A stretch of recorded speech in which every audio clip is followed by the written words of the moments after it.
સુરતના અમરોલી વિસ્તારમાં ગત રાત્રે એક ખૂની ખેલ ખેલાયો છે। અમરોલી કોસાડ આવાસમાં રહેતા 26 વર્ષીય સંદીપ શૈલેષ નિષાદ પોતાના મિત્રની દુકાન પર ગઈકાલે રાત્રે બેઠા હતા। આ દરમિયાન કોસાડ આવાસમાં H1 બિલ્ડિંગમાં રહેતા ચિરંજીત અને રોશન સાહની નામના બે ઈસમો સંદીપ સાથે આવ્યા હતા અને અચાનક સંદીપને પગના પાછળના ભાગ પર ચપ્પુના ઘા ઝીકી દીધા હતા, જેથી સંદીપની હાલત ગંભીર થતા તેના ભાઈ અને પરિવારજનો સારવાર અર્થે સુરતની હોસ્પિટલ લઈને આવ્યા હતા।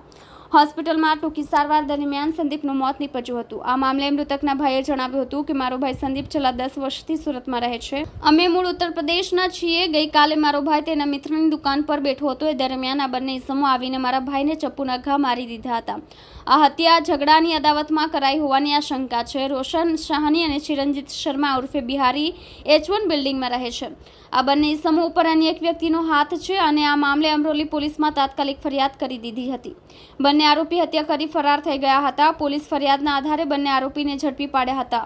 ઉલ્લેખનીય છે કે મૃતક સંદીપ નિષાદ દિવ્યાંગ છે। 4 વર્ષ પહેલા ટ્રેન અકસ્માતમાં સંદીપનો હાથ કપાઈ ગયો હતો।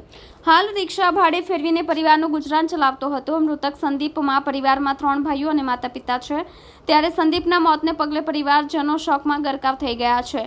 પોલીસે સમગ્ર મામલે ચિરંજીત અને રોશન સાહની નામના બંને આરોપીને લોકેશનના આધારે ઝડપી પાડ્યા હતા। જ્યારે પણ આ બંનેને જરૂર પડતી ત્યારે ફોન શરૂ કરતા હતા। આમ પોલીસે લોકેશનથી પીછો કરતા આરોપી સુધી પહોંચી ગઈ હતી। હાલ બંનેની ધરપકડ કરી કાયદેસરની કાર્યવાહી હાથ ધરી છે।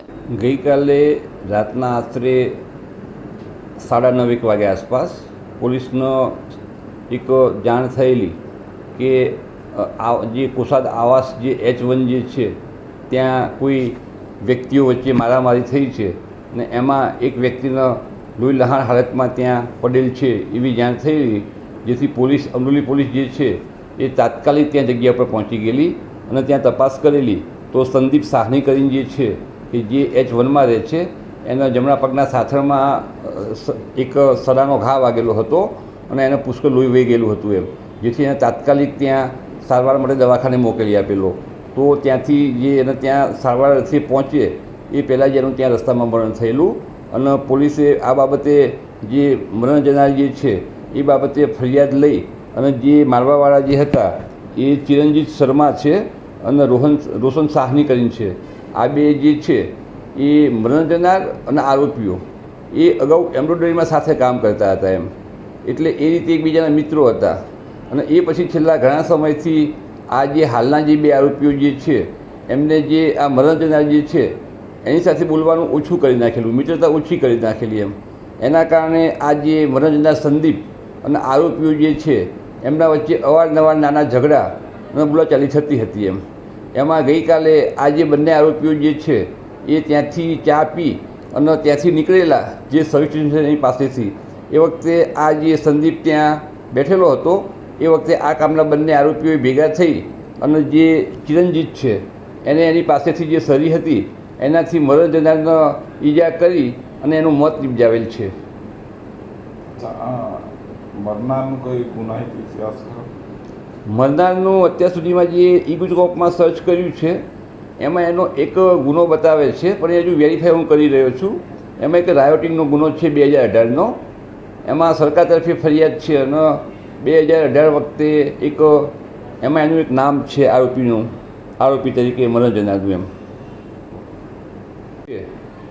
એ ગુનો કર્યા પછી તાત્કાલિક અહીંયાથી રિક્ષામાં બેસી અને સુરત રેલવે સ્ટેશન જતા રહેલા અને ત્યાંથી એ કોઈ પણ ભોગે સુરત છોડી દેવા માગતા હતા, પણ આ બાબતની ઉપરી અધિકારીઓને જાણ કરવામાં આવતા અમારા જોન સાહેબ તાત્કાલિક ત્યાં બનાવવાળી જગ્યા ઉપર આવી ગયેલા અને અમને અને પોલીસના માણસોને જરૂરી ગાઈડન્સ અને બ્રીફિંગ કરેલું, અલગ અલગ ટીમો બનાવેલી, જેથી આ કામના જે બંને આરોપીઓ જે છે એમને બરોડાથી આપણને મળી આવેલા એમ। ઘટનાની કેટલી કલાકની અંદરમાં આરોપીને ઝડપી?